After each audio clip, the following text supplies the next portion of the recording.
So I've officially hit guru mastery, as you can tell by me wearing my sunglasses in all of my future videos. I hosted my first event, so I know that officially anoints me as a guru. I got a little bit of jewelry on. I've got my nice sunglasses on. I've got my AirPods in. It's official. I am officially your guru's guru. No doubt in my mind that I am the real guru.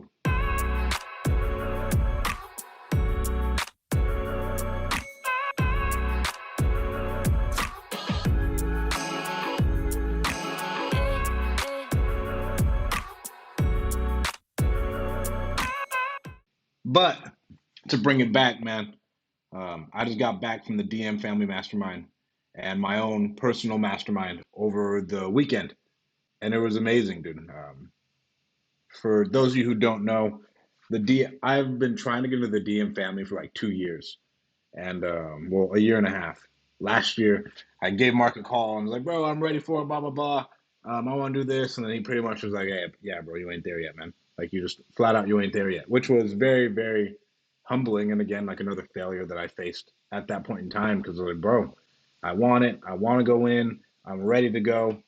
And then he like word for word was like, bro, you're not there yet. Like, you are not there money wise, you're not there business wise. Like, nothing you're doing qualifies you. Just because you made a couple bucks doesn't mean like you're worthy, which was, I mean, it's fascinating, right? And he does a really, really good job of curating the room and making sure that the right people are in the room. But me joining the DM family was like one of my very, very big goals for a couple of years, and I finally did it. So I'm proud of that. That is one thing I like to reflect on. Like, oh, hell yeah, I did it. I made it into that one. But being in that room was super humbling, man. I was in a room where majority of people talk about hundreds of thousands the way I talk about thousands. I know I got a couple thousand in there, like whatever. We did this, we did that. And then the way they talk about hundreds of thousands, I was like, oh man, I got to start making a lot more money if I even want to stay in the room, right? If I want to stay in the room, grow into the room, and bring value, because right when you're in a room like that, the biggest thing for me is like, how can I bring value to them, right? How can I bring value to them, and then how can we all work together and make more money together? So it was really humbling to be around all those awesome, amazing business owners who are all killing it. And I'm going to go over most of the topics that, like, I had pages of notes of whatever we went through. And so I'm going to go over that. Like, okay, we went over this, went over that, we went over that. But you guys won't believe what my number one takeaway was, and like what we talked about for a couple hours on the first day. Build your brand, which is fucking crazy. One thing that I wish I would have taken a lot more serious, like 2 years ago, I went to Steve Trang's like Disruptors Mastermind with like all of the big gurus at the time, right? And now I'm the guru's guru, right? The guru's guru. But at that point in time, I don't really think anybody talked about business all that much. Everybody talked about social media. It was fascinating. And I was like, bro, what? Like, I'm trying to wholesale. Like, what the fuck you guys talking about social media for? I'm not here for that shit. I'm trying to wholesale. And now looking back at it, majority of them all of them significantly leaned into what they were doing as far as brand goes, and it shows, and like they're making a lot of money off of it. So if you are listening to me, social media is not like something to show off of. At this point in time, there's been no better time to join the creator economy and control everything that you want to do as far as businesses, anything that's associated with you. We do have a lot of affiliates in our companies, but I mean, if you can be your own affiliate and just take an equity split in the company, that's the way to go. And I'll start off by talking about, I was just listening to My First Million today. It's a podcast. It's an amazing podcast. And they were talking about how now the majority of people, all they do is start to just build whatever they want that is coming to them as a sponsorship. So if all these sponsorships are coming to them, like let's say Coors keeps coming to them, then they're like, you know what? Fuck that. I'll start my own beer company. I'll start my own tequila company. Kylie Jenner started her own makeup company, right? Whatever it is. And then they lean into that, which is essentially what all of the influencers in the real estate space do. Like, oh, well, call center, lead generation, skip tracing, whatever you name it, they just like, oh no, like why would I take an affiliate? I'll take an equity split of a company that I create on my own, and I can scale it up and eventually sell it or do whatever I want to do. And so everybody's going to take an equity split of whatever they lean into, whatever their sponsors are coming to, and then that way. And so, like, because I don't want to, don't get it misconstrued when I talk about I want to build my brand of like, oh, I just want to be really famous. I don't want to just be really famous. I want to be able to monetize everything that I'm doing in business, right? In that way, I could like. So let's say if I wanted to, Michael Hyatt was someone who they're talking about. Like he had his own personal business, and he's like, well, we can only monetize me and my brand so much. What can I do now that is going to monetize every aspect of what I'm doing? So planners, like whatever it is. And then he took it from there. And then you can use other different people who don't want to, let's say, take out and build a company and just give them affiliates to talk about it, come up with some type of brand deal and scale it more and borrow from their notoriety, which is very, very brilliant. That's what a lot of other people have done as far as influencer marketing. But I want to be able to push my own influence. And now, bro, I mean, like a lot of TikTok stars are bigger than movie stars, which is pretty crazy. So that's why I'm so big into it. And the number one way I can do it is by doing what I'm doing. Like I have an appointment to write a book with a guy next week, and becoming a better business owner. Because another thing that really builds your brand, right, is if the world knows you're legit and the world knows about your companies that are killing it. So, and for example, Elon Musk is not focused on his brand, but everybody knows who the fuck Elon Musk is, and he's a savage, and he pretty much invented online banking with PayPal. And then now what he's doing is in taking the human race to Mars and building all of these cars, right? Like that brand speaks for itself. So a lot of it is me talking about what I'm currently doing in the companies that we're building, and everything else of me just talking period and building my brand, and that way I can build more companies off of that, or take an equity split of me just talking about it. So transitioning from that, the first on the first day, another thing we talked about was, and like because they were talking about business partnerships and how some of them go good, some of them go bad. And the first thing that they said was like, if you're ever going into a partnership with anybody now, like we play with big boy money, ask to see their balance sheet and see what they're working with. And they said, ask politely, but you do need to ask at this point when we're dealing with millions of dollars. Like, all right, bro. Like, it's not a dick move at all. Like, because number one, if they say one thing and they show you their balance sheet and it says another thing, we aren't doing business with them. And number two, if they don't want to show you at all, we aren't doing business with them. Like, it's not a bad thing to show your balance sheet. We're all adults here, which I thought was very, very interesting. And like, because like you think talking about money is taboo, right? Like, I think talking about money is taboo, still to an extent, right? But that is fascinating. And then we talked about more who, not how. And when I say who, not how, and this is coming from a room full of savages who are really, really good at business, and then having other speakers come in, it was some form of, yes, we're doing this, but I need to hire on someone else who's the who, not how can I do it? Because we can't scale if we only think how. I think about how I can get smarter and like lead better, but as far as like other things that are happening with the hustle that I have, that makes me my money. I just need to use that to hire on more who's to help supplement how things are going to get done. That's I've had that question a lot of like people ask me like, well, how can you even hire a who? For most of you guys of what you're trying to focus on, a virtual assistant is a really, really easy way. And I mean, you guys know I own a virtual assistant company. If you guys really need help, reach out to us. But yeah, bro, the who, not the how. As simple as it sounds, if you break it down, it is the fastest way to grow anything. Next thing, getting high level people some type of an equity split in whatever they're doing. And it may just be a profit share, but it has to be something that incentivizes buy in for them, because people at this level, they aren't just going to come and work for free and take a salary. Like they want upside. And they can build their wealth with you. And a lot of them were talking about like really with something that I'm doing. If I'm going out and making all these new companies, they get a split of it too, right? If it's our top people, they're going to get a chunk of it, and we're going to give them opportunity to build their wealth alongside of ours.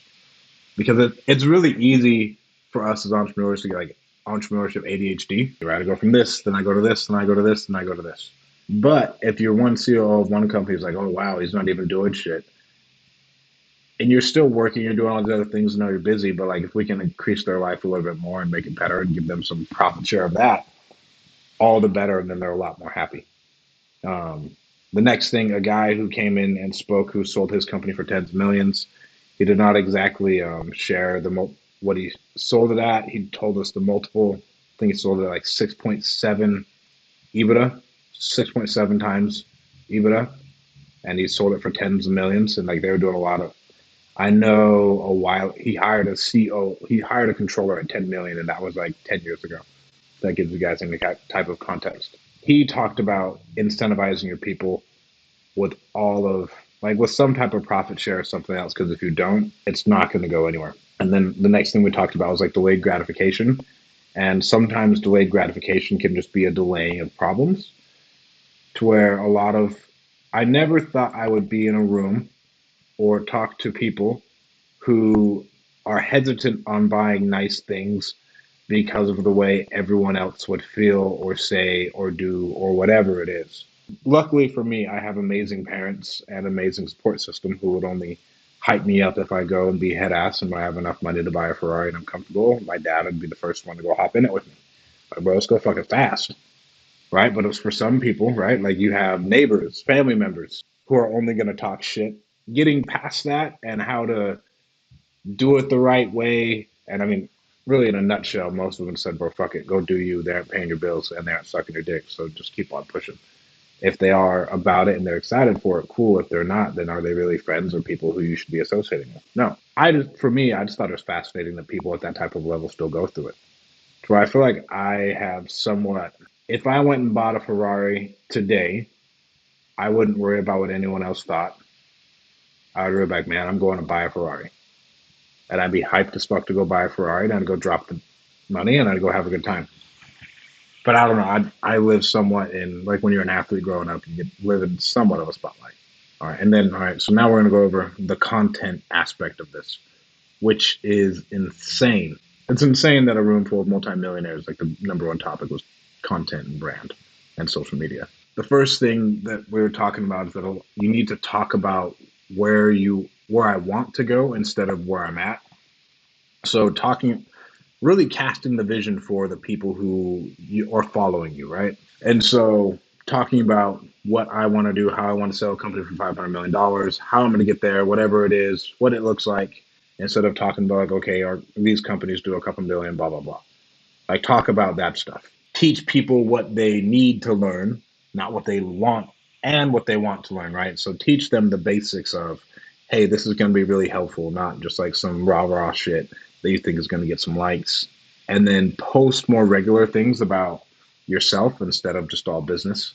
Because if you look at my Instagram now, a lot of it is our reels, our memes, our quotes, and then sprinkled in is just a picture of me or a picture of me and my family.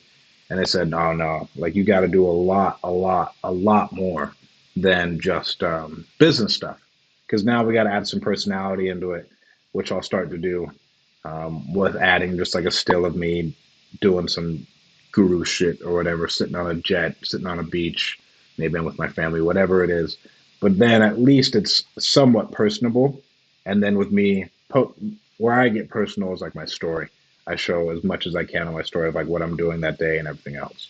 Share my goals with my community is the next thing that we need to do. So a goal that I didn't share any of my goals this year, but like a goal that we wanted to do was I wanted to speak on 5 different stages. I'm lined up for 4. So now like, okay, well I got to push that to 10 and I want to get on 30 to 50 podcasts. I said 50, that sounds like a lot. Maybe I'm being a bitch. But I mean, like, if I got on 30 podcasts this year, that's wild. Like, that's strong. That is really, really, really strong. And then copyright for 30 minutes a day and just write for 30 minutes a day and see what that does. For me, a skill I'm really trying to develop is copywriting, to where I know the who, not how is applicable. But if you learn how to write copy, you're never going to go hungry, right? To where I really started to discover this I think last year when we like were selling skip tracing, to where I could write an email and make $5,000, and it was the easiest $5,000 I'd ever done. But I wrote an email, and then people bought, and it was super simple, right? But like coming from the real estate space and entrepreneurship, a lot of people talk about the grind and how hard it has to be. Sometimes, like with the email, dude, like email is powerful and you can make a lot of money off of it. And it's what most businesses are built off of as far as email and SMS. In the real estate space, we use email and SMS, but in the wrong way. And it doesn't really work for our avatar, right? So SMS to sellers works, but email to sellers not really as much. But then like for the service and product based companies we can use that to build organic growth and sell on sales and all that other stuff. Ooh, a lot of people in the group have their own personal Facebook group that they charge to be in, which I think is huge. And when I say their own personal Facebook group, it is, so let's say they charge X amount of dollars to be in their group. There's a couple Zoom calls in there a month. And then they make really, really good money in there. And so that's the next thing I'll start to do. Stay tuned on that. I don't know. We'll do it on entrepreneurship, company building, marketing, branding, wholesaling, real estate, how we're buying self-storage, all that stuff. And then pretty much everything you're doing your day to day and what you think you can package up and deliver value to the marketplace. And then the next thing I'm going to start doing is, and then we talked about a bunch of different ways to monetize that. And then the next thing I'm going to start doing is posting an L a week and making a video of my one loss this week and what I like my biggest loss this week and what I learned. Because I mean, we take L's every day. For me, at least, when you have a good day, that's awesome. But most days, like you're gonna get kicked in the balls and flicked and slapped, and it's gonna suck, right? But like then we know there's light at the end of the tunnel. But a lot of the days, but like we're fighting a fucking good fight. You're not just in there like, oh, well, every day we're wiring in $50,000. At least not for me. That's not where I'm at yet. If I was, I'd be really happy. But I mean, what is that? That's a couple $100,000 a month, which is pretty dope. Biggest family takeaway: most of them have a set activity day and a date night. To where I need to apply this in my life. I need to have one activity day for my family and really with Zeno, and then I need to have one night laid out for a date every night. Because for me, it's really easy for me to get distracted, and like I just want to go out there and make money and do more business. And it's really easy to let romanticism fall away, right? Because I'm just like, bro, let's go out and make some fucking money. And then when we travel, really the only reason we travel is for masterminds or to go spend more time with family. And then even when we're spending more time with families, we're still working. But I mean, it's really, really easy to get caught up in that instead of still building your life and then building your business around that. Because yes, everybody sees me traveling everywhere, but I'm either going to speak somewhere or I'm going to attend an event or a mastermind or I'm going to spend time with family. But it's not just like a flat out vacation. I can't say I've really I don't know when the last time was like where we went to Hawaii a couple years ago for like 3 days. And that was like the last vacation that I did. And even now, right, whenever I travel somewhere, I can somewhat justify it as like, okay, well, I need to make content. I'm going to bring my video guy with me, blah, blah, blah, all that good stuff. And then a guy, I won't use his name, but he came in and sold, this is the guy who sold a roofing and sheet metal company at 6.7x EBITDA at tens of millions of dollars that he did not disclose. And here's what the takeaways were that I had from him speaking. The book he recommended was The Les Schwab Way. His number one quote was, "The culture you build today is your future," which I think is so true. And one thing I've learned in business is that all these stupid little monikers and one-line quotes are like, they're it. It's not some secret sauce. It's the quote. Like all these quotes really just make sense, right? So I'll repeat that again. The culture you build today is your future. So whatever bullshit you tolerate, that's your future. Don't tolerate anything else than excellence. And then another really, really good takeaway I had from him was service trumps price every time. Every time, get it done fast. Service trumps price every time, get it done fast. And he talked about how they came in and disrupted the market by being able to deliver things at an insanely fast rate compared to the competition. To where, for example, they'd get a call from a customer, they say they need X thing done today, and they were the only company, like really the only company, period, who could get it done in that day, to where most other companies would get it done in a week to a couple weeks. And they still pump shit out and we're getting it going, which I thought was really, really cool, right? So like, how can we deliver better service in a better time? Because again, business, I've been thinking about this for a while. You are truly just buying back time for others and saving them time. Like, because everybody values their time the most.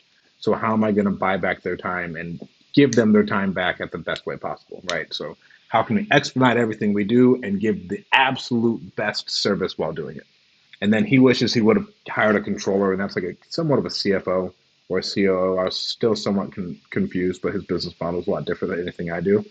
But he says he should have hired one a lot faster. I think he didn't hire one until 10 million, and that was like 10 years ago. And I was like 10 million a year in by a month in yearly revenue. He's like, bro, I should have hired one way sooner, which which made me feel good. He was like, going back, I would have hired one sooner, and the place I would go is I'd go poach them off of LinkedIn and give them really, really good packages like equity split, great benefits, blah blah blah.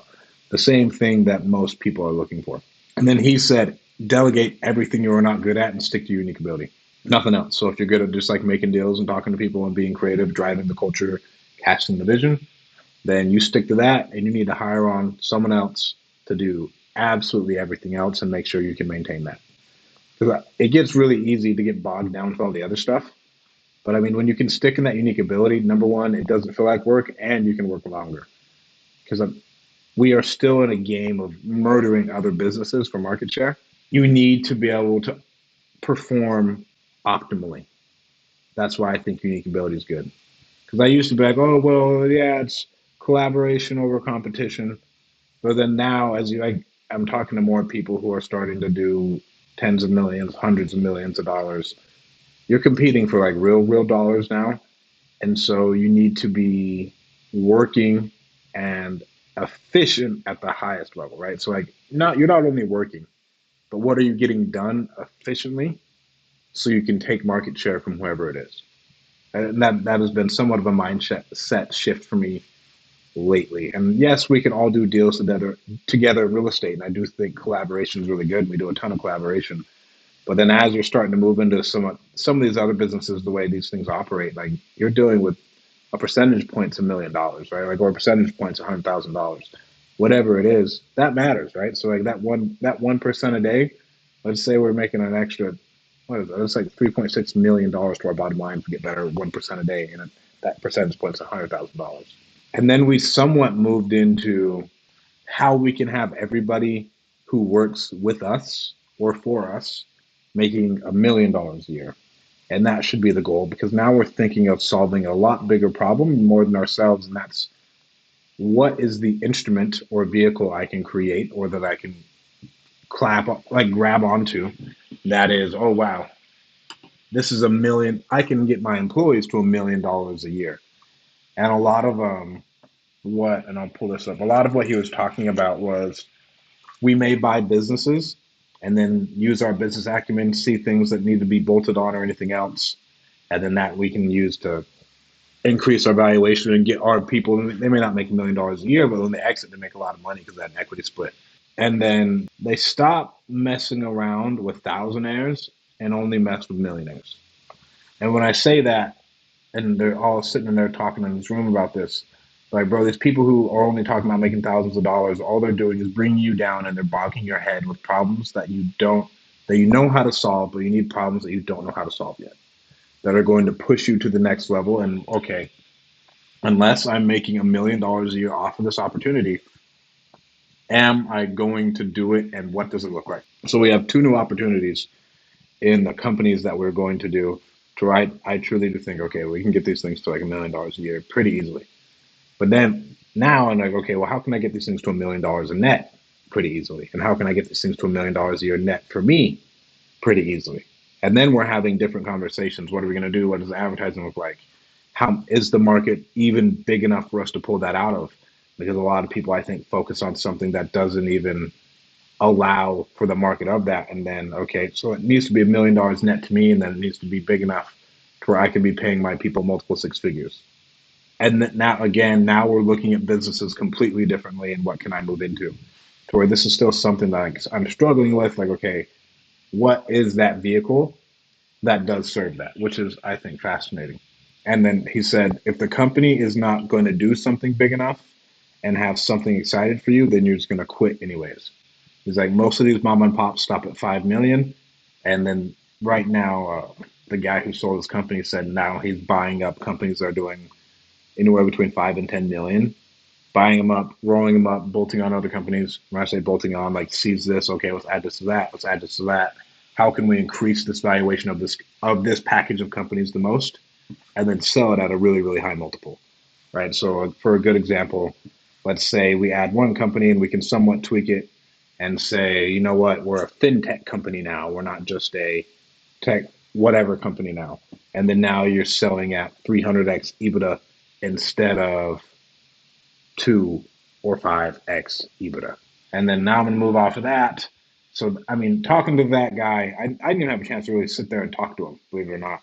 Everybody else was really talking to him, but like he was a wealth of knowledge, and he like went through the whole process of building that company, scaling it out, selling it, going through the process. And he talked about a couple things of what he wishes he would have done different when he went to go exit as well. And then the next thing, you need to tell your significant other what is going on every day so they know you're not just going to the office and poking stuff, and it creates a good cadence for your relationship. So just send them a quick email like, hey, here's what I'm doing today. Here's what it looks like. Love you so much. Talk to you soon. Ooh, and then the last big takeaway I had from the DM family was that I need to be creating more winning experiences and making money off of those winning experiences. And if anything is true now, like I told you guys, I'm the guru, and so I charge for a lot of stuff, like not everything. But I mean, this I thought was a fascinating thing, and I'll use this to actually segue into the mastermind. How can I create more events and get a good mastermind out of it, have everyone else pay for it, and then I still get money on top of that, right? And so one of the ideas, well, I mean, this is just what we're going to do. So I was like, yeah, I want to make a course. And I was like, oh, okay, we'll make a course on how like we've built calm magicians and how to find and train and do everything with the best VAs, blah, blah, blah. And I was like, okay, well, how can I do that? And we tried having our team do it, and it really bogged everybody down. And so then I was like, oh, you know what? Here's what we're going to do. All we're going to do is we're going to have the team show up for one day. I'm going to host an event. I'm going to charge X amount of dollars. Then I'm going to get paid to to create the course. And then on top of that, I'm going to get paid monthly recurring off of that course after that, which is really, really fascinating, right? Because we put the whole thing together. And so that is a way you can make money that way. And then creating really, really fun experiences. So like I'm thinking about like, okay, do we do like a snowboarding experience, a snowmobiling experience, a yacht experience, a mansion cabin experience, whatever it is, and then charge X amount of dollars to come, look at it, feel it, mastermind, learn, and then you're good to go. But that's all I have for the takeaways for the DM family. And then I'll do takeaways from my own mastermind in another podcast that I'm going to record right now. But thank you guys so much for tuning in, and have a great day.